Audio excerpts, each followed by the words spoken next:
Evangelio de Mateo, vamos a estar predicando el capítulo 7, continuando con nuestra serie del Sermón del Monte.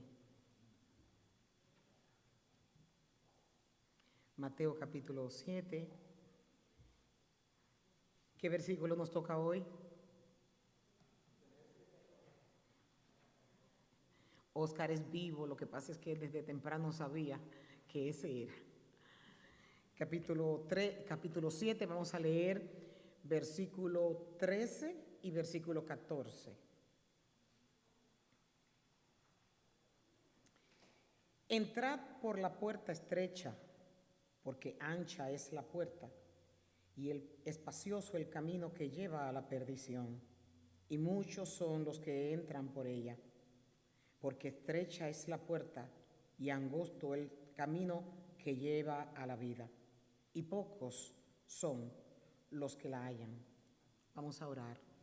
Padre, en esta hora te damos gracias por tu santa y bendita palabra, con la cual nos santificas, nos instruyes y nos guías. Señor, es mi deseo a esta hora que tu nombre sea exaltado y glorificado a través de tu palabra. Padre, todos nosotros necesitamos de ella y necesitamos que tu Santo Espíritu nos motive a poder cumplirla. Sabemos que una de las formas o la única forma por la cual nosotros podemos demostrar el gran amor que sentimos por ti y por el Padre es obedeciendo tus mandamientos. Y por eso yo te pido, Señor, que tú nos des una perspectiva clara en estas dos puertas y en estos dos caminos que el día de hoy vamos a exponer, que tú nos enseñes por el camino que vamos. Ayúdanos, Señor, que no quede nada oculto, que tu Santo Espíritu ponga de manifiesto lo que en lo interior solo conocemos nosotros. Glorifícate, Señor, asísteme, te necesito. Toda palabra que yo diga humana, Señor, será hueca y no habrá ningún efecto en ella. Pero si tu Santo Espíritu tiene compasión de nosotros, nos hablará y nos convencerá de nuestro pecado y nos convencerá de lo que tú quieres que nosotros hagamos. En Cristo Jesús yo oro y me deposito ante tu trono. En el nombre de Jesús. Amén. Pueden tomar asiento. Cuando nosotros leemos esta porción de las Escrituras, ya vemos que estamos en la recta final de terminar el Sermón del Monte. Y nosotros podemos decir sin temor a equivocarnos que el Señor ha concluido este sermón y que de ahora en adelante Él está como buen predicador. Lo primero que se hace es exponer la palabra, después que se expone la palabra es aplicarla a la vida. Ya Cristo ha hablado en todos los capítulos de la palabra y de cuáles son, como pudiéramos decir, los mandamientos que Dios le agrada que funcionen en nuestras vidas. Hemos dicho, está de más, que siempre el Espíritu Santo es el que nos va a ayudar a cumplir estos mandamientos. Pero Cristo ahora nos habla de que todo esto anterior que Él ha dicho, nosotros necesitamos practicarlo y ponerlo en nuestra vida diaria. Este capítulo 7 de Mateo no es sino la gran aplicación del mensaje del Sermón del Monte para aquellos que lo oyeron por primera vez y para nosotros que en este tiempo estamos escuchándolos y que pretendemos, por así decirlo, ser cristianos. Hemos terminado el sermón y ahora de inmediato nosotros debemos de hacernos una pregunta. ¿Qué voy a hacer? ¿Cuál es mi reacción ante él? ¿Me voy a contentar con cruzar los brazos y decir, como muchas veces yo he dicho y he escuchado de boca de ustedes, que qué maravillosa ha sido la exposición del Sermón del Monte y quedarnos sin hacer nada? Si es así, mejor es que nunca se hubiera predicado este sermón aquí. Porque realmente la palabra de Dios no es para usted alabarla, por supuesto, pero es para alabarla y para que la viva.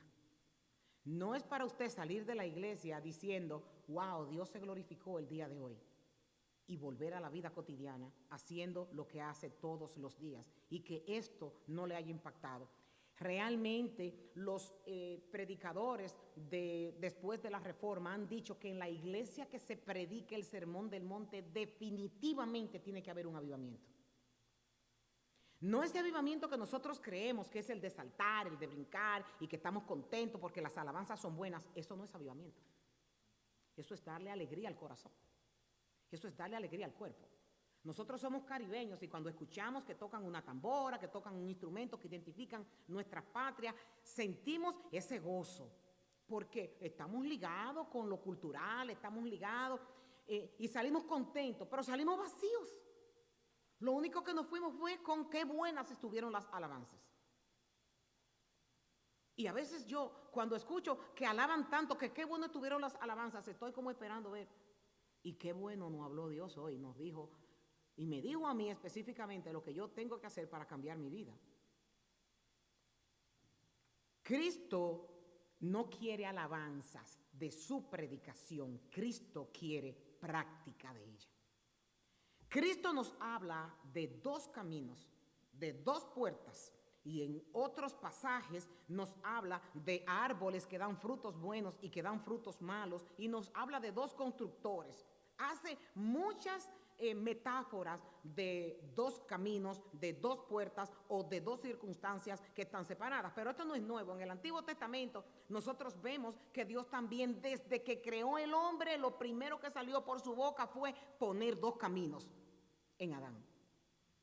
Adán lo puso en el medio del huerto y le especificó: mira, aquí están estos, aquí está el camino, el árbol del bien y del mal. No comas de él, porque el día que comas morirás. Pero mira, todos los árboles, de todos ellos tú puedes comer. Dios lo puso a elegir a Adán ahí.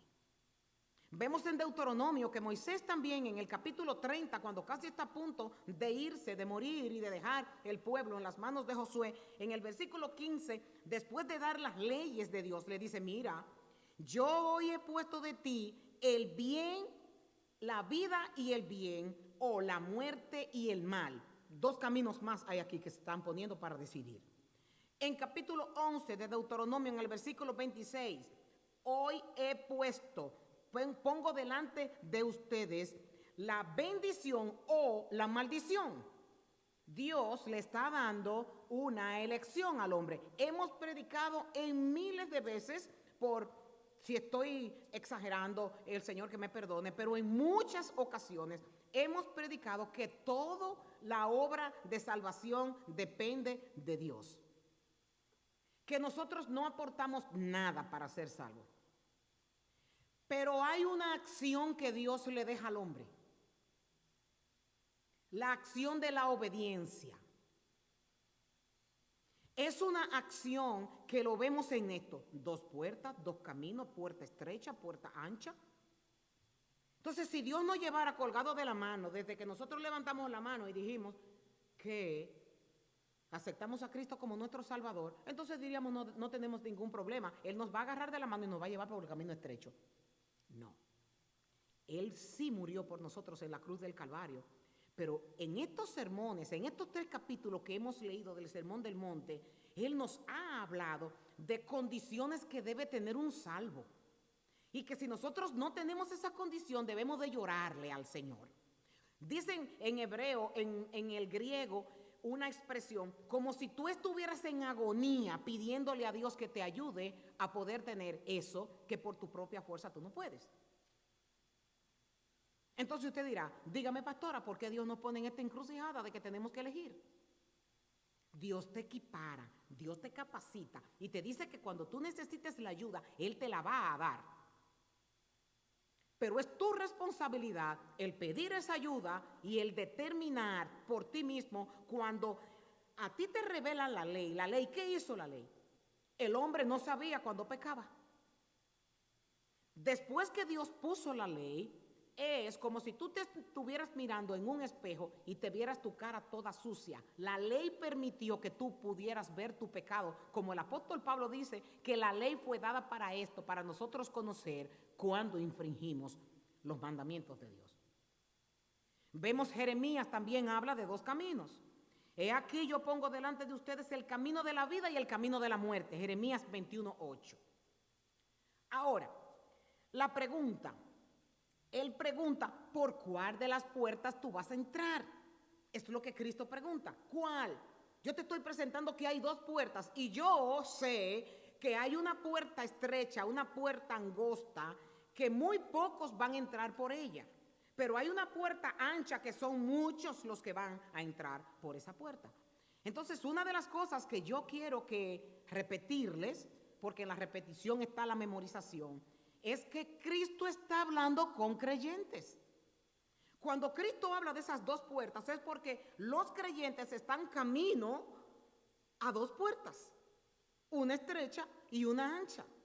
Nosotros este calificativo se lo damos al que es impío, al que no conoce a Cristo, pero dentro de la iglesia es que están los que van a cruzar por esa puerta estrecha y por esa puerta ancha.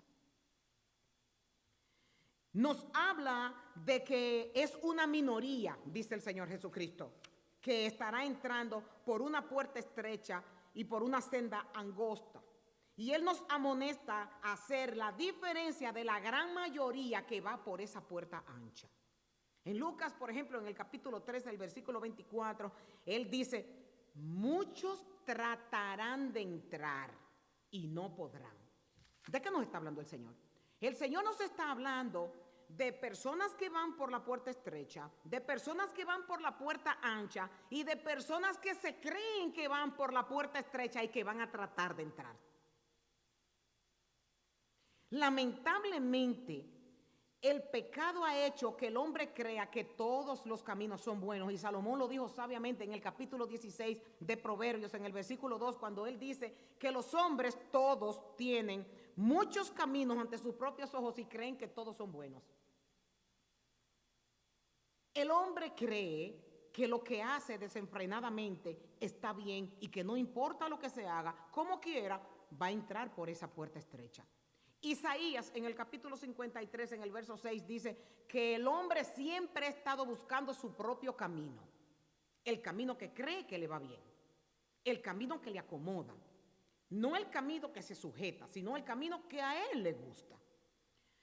Nosotros tenemos por experiencia, principalmente con nuestros niños, que le aconsejamos que no haga algo porque no le va a ir bien y de todas formas ellos lo quieren hacer. Y nosotros ya tenemos la experiencia de cómo le va a ir, porque hasta los niños quieren hacer lo que ellos quieren. Ven, siéntate para que comas de este lado, agarra la cuchara de esta manera, no. Y cuando viene y se le tira toda la comida encima, entonces comienza a llorar y el padre tiene que ir a limpiar, cuando ya previamente el padre le había dicho la manera como debía de coger su cuchara para comer. Hasta los niños se quieren resistir y quieren hacer lo que quieren en sus caminos. Adán estaba dentro del reino y fue expulsado.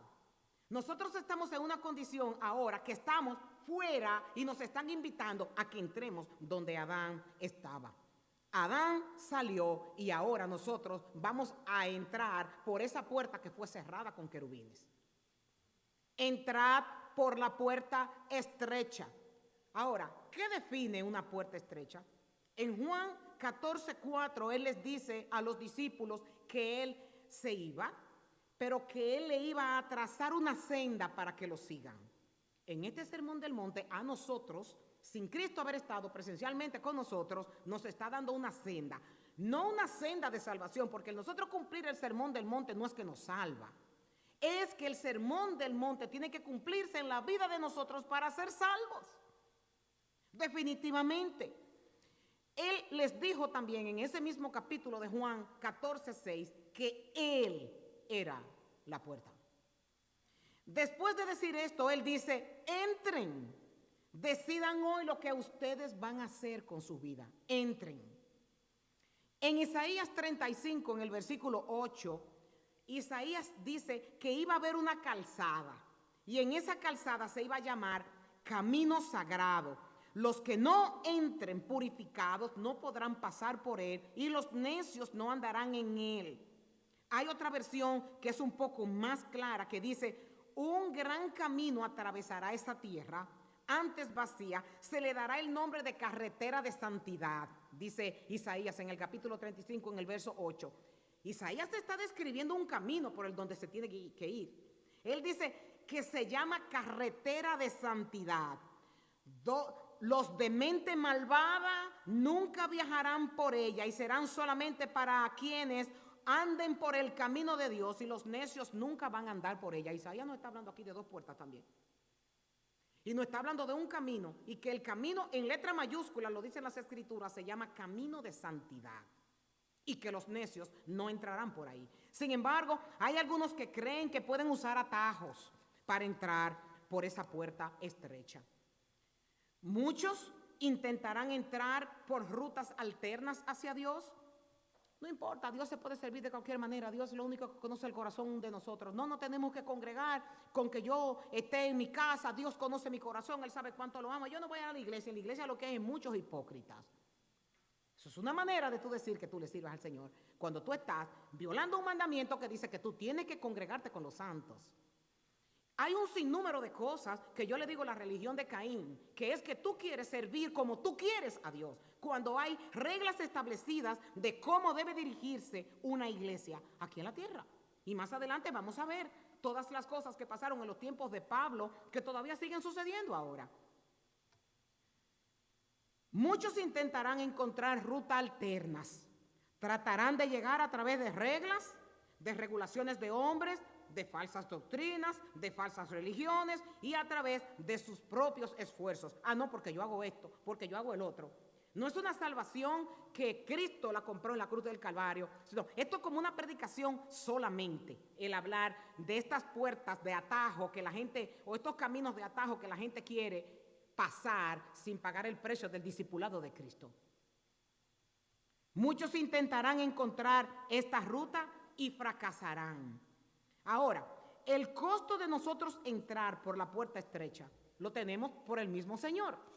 El Señor Jesucristo nos da lo que se necesita para seguir los pasos que dejó para ese camino angosto. Él dice, por ejemplo, en Lucas capítulo 14, versículo 33, así pues, cualquiera de vosotros que no renuncia a todo lo que posee, no puede ser mi discípulo. Lucas 14, 34. El epicentro de esto que Cristo dice, todo lo que posee, es el ego que hay en el hombre que tiene que ser dejado detrás de la puerta. Mucha gente se cree que es lo económico, cuando lo económico es bendición que Dios le da al hombre para que la disfrute. De lo que el Señor está hablando aquí es que nosotros debemos de renunciar a todo, pero lo de adentro. De todo lo de adentro debemos de renunciar. Y el apóstol Pablo lo ejemplifica excelentemente en Filipenses en el capítulo 3, en el verso 7, cuando él dice que pero gracias a lo que Cristo hizo por mí, yo no pienso que nada vale la pena como antes yo consideraba cosas de valor. Pablo sigue dando una lista de que él se hizo pobre. Pablo hizo que se burlaran de él, de que lo pusieran como un apóstol que no era de los originales o como un apóstol falso. Lo ridiculizaban porque no tenía la misma dicción que tenía, por ejemplo, Alejandro y otros más que eran expertos en las dicciones hablando. Y el mismo Pablo dice que su presencia físicamente no era muy agradable para ellos, pero que sus cartas eran fuertes. Se dice en Turquía, los turcos, cuando están hablando de temas históricos, que el apóstol Pablo era un hombre bajo y de un físico no atractivo. Se dice que Pablo no era atractivo. Y él en sus cartas, él mismo dice que físicamente él no se veía, que ellos lo podían menospreciar por su físico, pero que sus cartas eran duras. Entonces Pablo dice, a mí no me importa nada de eso. Yo todo lo pongo por basura con tal de ganar a Cristo. Entonces Cristo está diciendo aquí a través de Lucas en el capítulo 14, 33, que es todo lo que hay dentro que nosotros debemos de entregar para ser verdaderamente sus discípulos. En el libro de los Hebreos, en el capítulo 11, en el verso 26, dice, si nosotros seguimos pecando, de haber conocido la verdad, después de nosotros haber conocido la verdadera enseñanza de Dios, ningún sacrificio podrá hacer que Dios nos perdone. Aquí Pablo, Lucas y el escritor de los Hebreos nos está hablando, después de tú haber conocido el Evangelio, cómo está tu vida. El escritor de los Hebreos está diciendo, si yo sigo pecando, es como si estuviera pisoteando la sangre de Cristo. Y Pablo en Filipenses está diciendo, si yo no le entrego mi yo a Dios, de nada me sirve yo estar siendo apóstol de Jesucristo. Lucas 14:26 dice, si alguno de ustedes quiere ser mi discípulo, tendrá que amarme más que a su padre, que a su madre, más que a su esposa, que a sus hijos, más que a sus hermanos, que a sus hermanas. Ustedes no pueden seguirme a menos que no me amen más que a su propia vida. Si ustedes no están dispuestos a morir en una cruz y hacer lo que yo les diga, no pueden ser mis discípulos. Esto significa que la vía ancha y estrecha tienen reglas de tránsito muy distintas. En la angosta, tú te encuentras continuamente con letreros de advertencias. En esa calle chiquitita por la que usted va transitando, te encuentras con letreros que te dicen peligro más adelante, cuidado, curva cerrada, reduce velocidad, retrocede, niño en vía, salida de escuela. Regularmente hay un solo carril y cuando otro se encuentra contigo, tú tienes que detenerte porque los dos carros no pueden pasar al mismo tiempo y uno de los dos tiene que ceder. De tanto cuidado que hay cuando se anda por esa senda estrecha. En la otra vía no hay letreros, es una vía ancha. Y tú transitas como tú quieres porque esta vía tiene 8 carriles para ir y para venir y tú no tienes cuidado ni si vas a velocidad alta porque ese carril es para ti, hacer lo que tú quieras y andar corriendo por él. En el camino estrecho tú vas a encontrar una serie de letreros con avisos como este. El mayor debe servir al menor, debe ser siervo, amar a vuestro enemigo, dale al que no tiene, sométate a tus padres, sométete a tu pastor, a los jefes, a los gobernantes, a la mujer tiene que someterse a los esposos, hay que morir el deseo carnal. Estos son los letreros que dice el camino estrecho.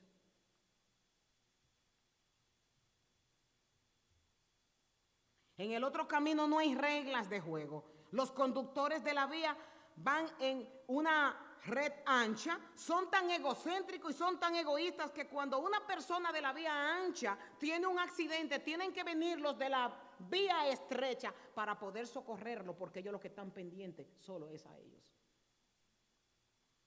La vía ancha, mientras más tiene, más desea de llenarte.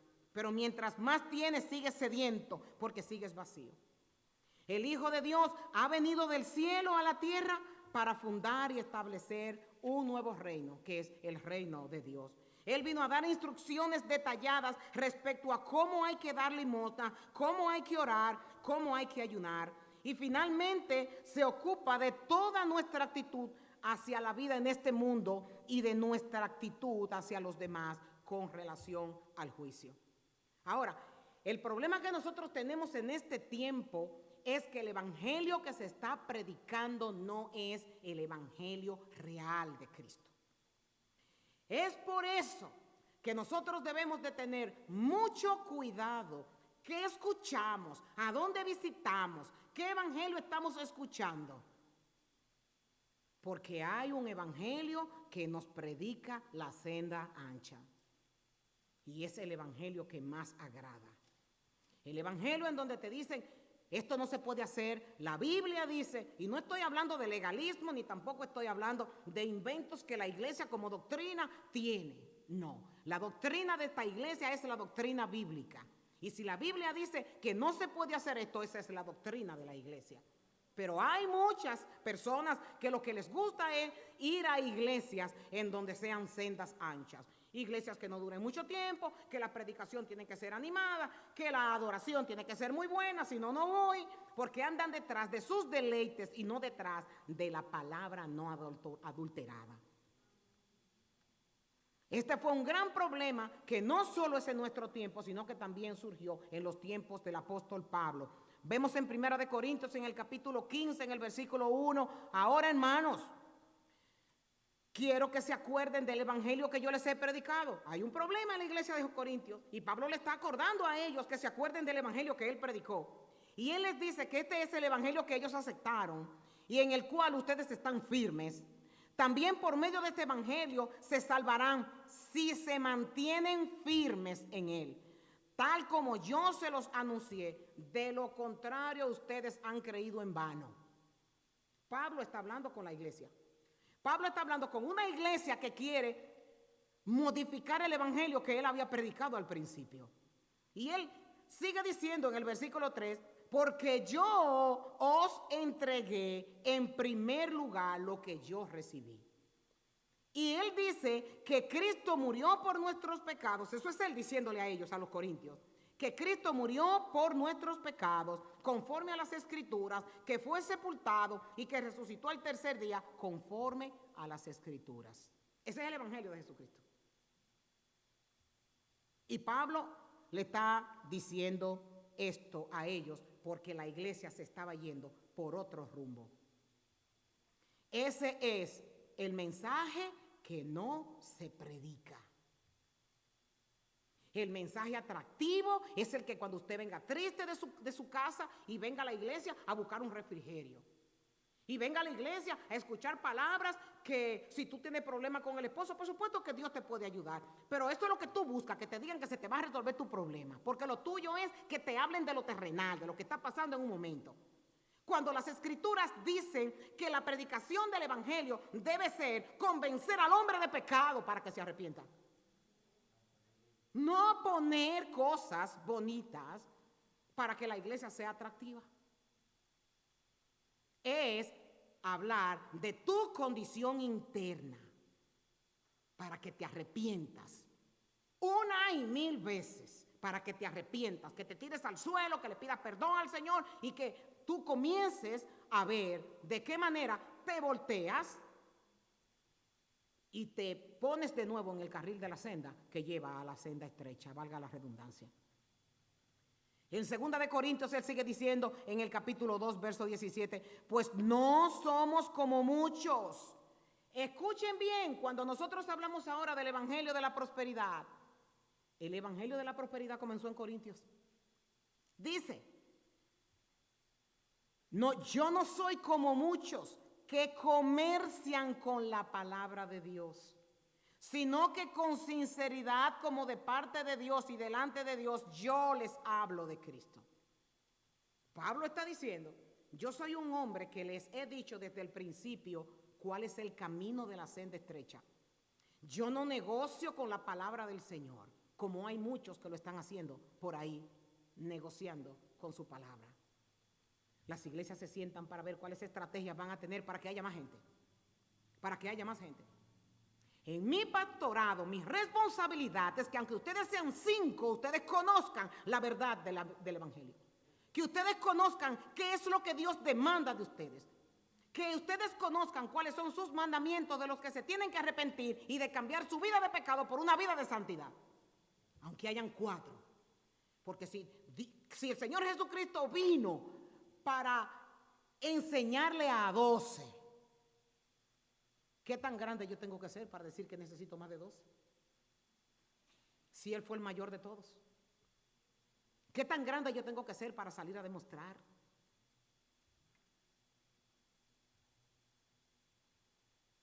Algunos estaban comercializando con la palabra de Dios. Apocalipsis 2 del 2 al 4 nos dice, cuando habla a la iglesia de Éfeso, esta era otra iglesia, que nosotros lo vemos en la epístola de Pablo, alabándola a la iglesia de Éfeso. Y sin embargo en Apocalipsis escuchemos un reporte completamente diferente, en donde dice el Señor Jesucristo, el mismo Cristo, hablándole en visión al apóstol Juan, yo conozco tus obras, yo conozco tu fatiga y tu perseverancia, y no puedes soportar a los malos, todo esto excelente, y has sometido a prueba a los que dicen ser apóstoles y no lo son, y los has hallado mentirosos, tienes perseverancia y has sufrido por mi nombre y no has desmayado. Pero tengo contra ti que has dejado tu primer amor. Una iglesia donde fue fundada por Pablo, donde predicaba Timoteo, donde también estuvieron como pastor Aquilas y Priscila, y nada más y nada menos que el apóstol Juan estuvo en esa iglesia. Y escuchen lo que dice el Señor Jesucristo. Están haciendo todo y están funcionando como una iglesia, pero perdieron el amor por mí. En la iglesia de Colosas, Pablo les dice que estaban enseñando filosofías de hombres. En Filipenses capítulo 3, versículo 18 dice, muchos andan como les he dicho muchas veces y ahora se los digo, aún llorando, que son enemigos de la cruz. Dentro de la iglesia, enemigos de la cruz. Segunda de Tesalonicenses capítulo 2, verso 2, decían que el día del Señor había llegado y que ellos habían leído en una carta que Pablo le había enviado a ellos de que ya el día del Señor había pasado. Y Pablo tiene que escribirle a ellos para desmentir que eso no es cierto. Gálatas capítulo 1, del 6 al 9, estoy maravillado de que tan pronto ustedes se hayan alejado de quien los llamó por gracia, a Cristo, para seguir un evangelio diferente. No es que haya otro, sino que hay algunos que os perturban y quieren pervertir el evangelio de Cristo. Mas si aún nosotros o un ángel del cielo os anunciare otro evangelio diferente del que hemos anunciado, sea anatema. Como antes hemos dicho, también ahora lo repito, si alguno os predica diferente evangelio del que habéis recibido, sea anatema. Pablo está diciendo, cualquiera que distorsione, cualquiera que cambie, minimice el evangelio de Cristo es un maldito. Sin embargo, queremos escuchar un evangelio diferente. Y no es que lo haya, como lo dice el apóstol Pablo, pero es el deseo de escuchar lo que nosotros queremos. Esa iglesia es muy aburrida. Versículo por versículo todos los domingos. No, que me hablen de jubileo, que me hablen. Amado hermano, mucho cuidado. Mucho cuidado.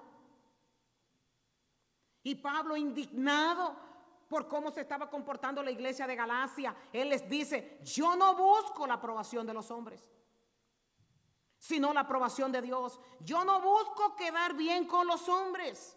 Si yo quisiera quedar bien con los hombres, yo no sería un siervo de Cristo. Sepan ustedes esto, hermanos, el evangelio que yo anuncio no es de intervención humana, no lo recibí ni lo aprendí de hombre alguno, sino que Jesucristo mismo me lo dio a conocer. Y todas estas cartas que nosotros vemos en el Nuevo Testamento son pleitos que Pablo tiene con la iglesia por querer hacer lo que en el día de hoy se está haciendo, y es predicar un evangelio diferente al bíblico. Te cogen una porción bíblica y te la leen y te desarrollan la mitad y toda la otra mitad es herejía. Y el pueblo, gloria a Dios, aleluya, qué bueno. Camino a la senda ancha. Cristo nos está mirando esta mañana a cada uno de nosotros y nos pregunta, ¿qué vas a hacer? Nuestro Señor nos pone sobre aviso en contra del peligro de una salvación fácil, en contra de la tendencia de decir, ven a Cristo como tú estás y no te preocupes, todo te va a resultar bien. Cuando vemos personas en la calle que nos dicen que tienen dificultades, esta persona sí está pasando por momentos de dificultades, y pobre fulano de tal, y pobre fulana de tal. Vamos a la iglesia para que las cosas se te arreglen. Mala invitación. Esto no es un hospital de psicología. Esto es un lugar para promover el arrepentimiento y por fe creer en lo que Jesucristo hizo en la cruz del Calvario por nosotros. La diferencia es que cuando usted está a los pies de Cristo, sometido a Cristo, conociendo su fidelidad, usted puede pasar el problema que pase y se sostiene de la roca porque sabe que eso será temporal y que eso pasará y que Él es el que pelea la batalla y que Él es el que está delante suyo como poderoso gigante, y eso es lo que nos hace la diferencia de los que no lo conocen. Eso se llama, cuando predicamos ese tipo de evangelio, gracia barata. Es la gracia sin precio, una gracia que no cuesta nada. El pensamiento es que gracias a que nuestra factura ya ha sido pagada, nosotros tenemos todo gratis, tenemos licencia para hacer lo que queramos. Nada más dijimos que sí, que aceptamos que Cristo murió por nosotros y podemos hacer con nuestras vidas lo que queramos, porque ya Él pagó por nosotros. El cristiano no tiene que seguir a Jesucristo. Ese es el de la gracia barata. Le basta con consolarse en esta gracia, el de decir, ya Él lo hizo todo por mí. La gracia barata es la predicación del perdón sin arrepentimiento, es el bautismo sin disciplina eclesiástica, es la Eucaristía sin confesión de los pecados.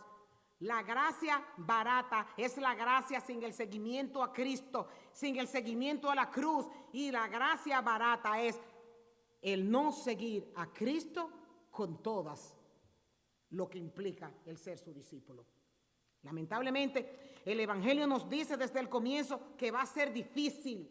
Y si usted le dice a alguien que invita a la iglesia que el ser cristiano es fácil, lo está engañando y está hablando mentira. Cristo dice claramente que nosotros debemos de cargar nuestra cruz y seguirlo. Y una cruz, en el tiempo que Él lo dijo, significaba sufrimiento, significaba dolor, significaba rechazo, significaba separación, significaba que usted tenía que romper con el mundo, que tenía que romper aún hasta con sus propios parientes a causa de su nombre. Si nosotros deseamos entrar en esta forma de vida, nosotros tenemos que dejar fuera el yo. Y ahí es donde nosotros entramos con la mayor piedra de tropiezo que tenemos. El yo es el hombre adámico, una naturaleza caída. Y Cristo dice que hay que dejarlo afuera cuando Pablo dice despojaos del viejo hombre. Es decir, déjalo detrás de la puerta porque los dos no van a poder entrar. A la entrada de esta puerta estrecha hay un aviso que dice, dejad fuera tu yo.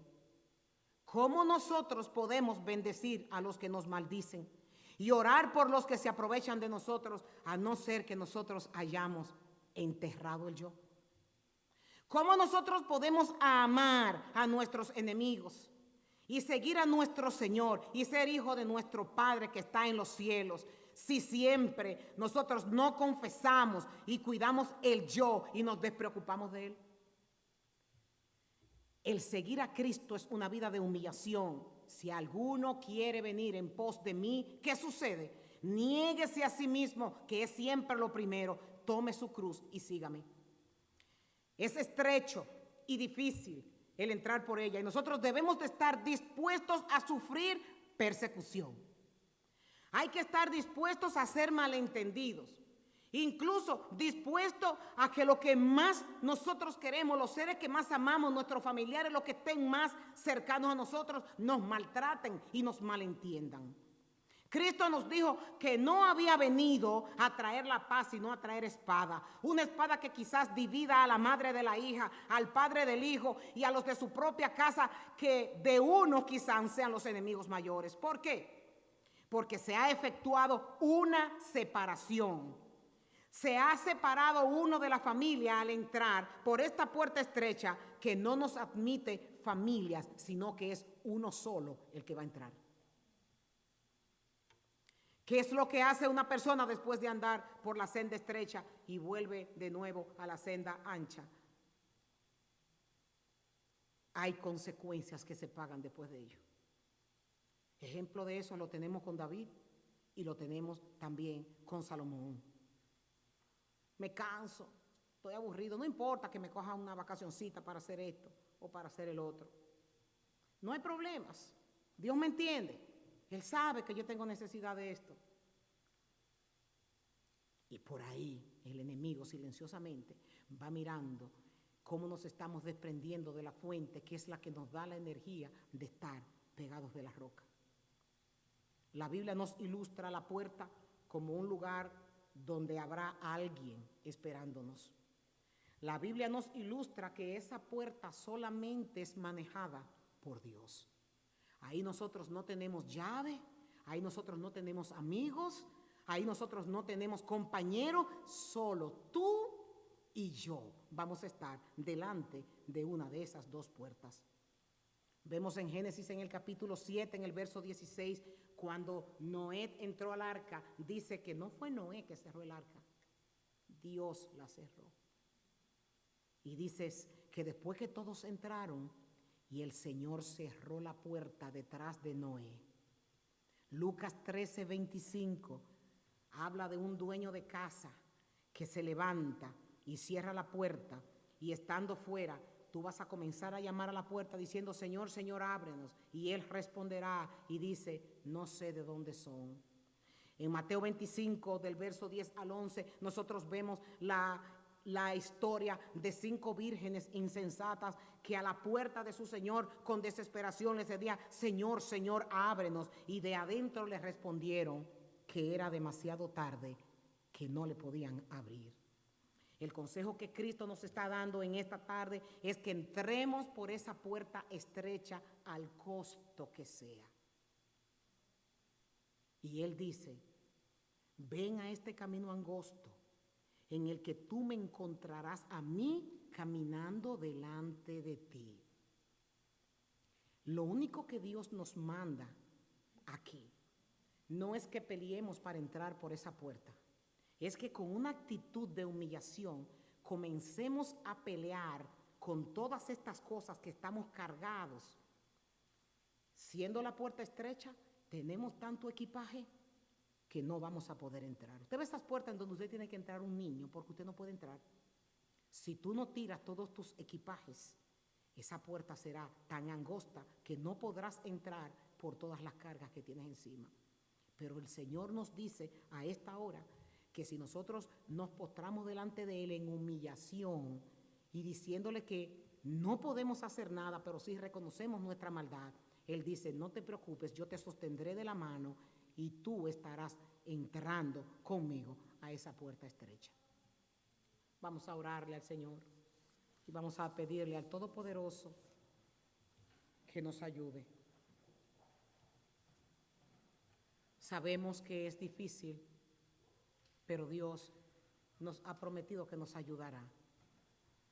Padre eterno y Padre bueno, Señor, nosotros agradecemos esa hermosa preocupación que tú tienes por esta iglesia.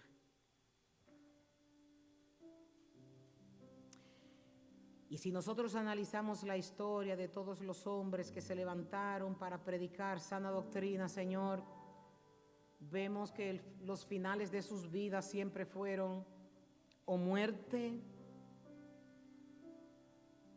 prisiones, persecución. Es más, Juan Hus, que fue uno de los defensores de tu palabra, Señor, murió, y el hombre no se conformó con que murió natural, sino que sacaron sus huesos de la tumba para quemarlos.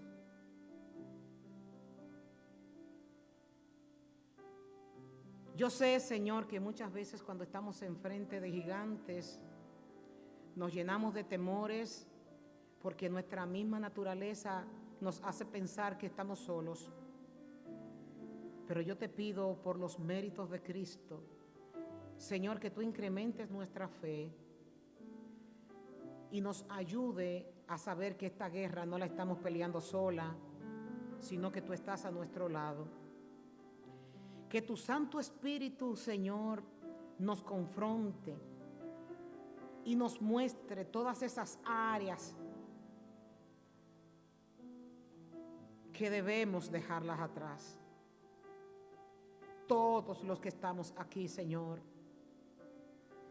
tenemos una maleta que la tenemos pegada a nuestra mano o a nuestro hombro que no queremos soltar.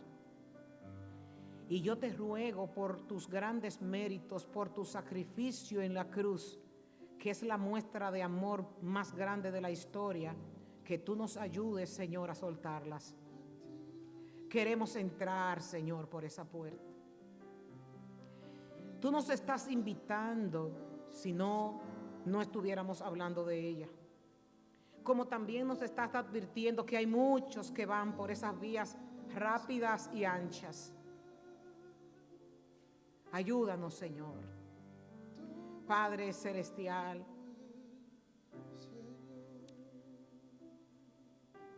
a veces hasta deseamos partir contigo para no ofenderte, pero todavía no hemos terminado. Mientras estemos aquí, Señor, ayúdanos. Ten misericordia de nuestra debilidad. Ten misericordia, Señor. Ayúdanos a tener esa esperanza de poderte ver cara a cara. Ayúdanos, Señor, a no tratar barata tu gracia, sino, Señor, a verla como el mayor o la mayor demostración de amor a quien no se la merecía como nosotros. Bendice a tu iglesia, Señor. Muchos piden cosas, pero yo te pido, Señor, que sea tu presencia la que esté en nosotros. Glorifícate, Padre. Que nosotros podamos apreciar lo maravilloso que es de refugiarnos en ti. Mira las luchas de las mujeres y de los hombres que aquí están. Tú los conoces a cada uno por su nombre.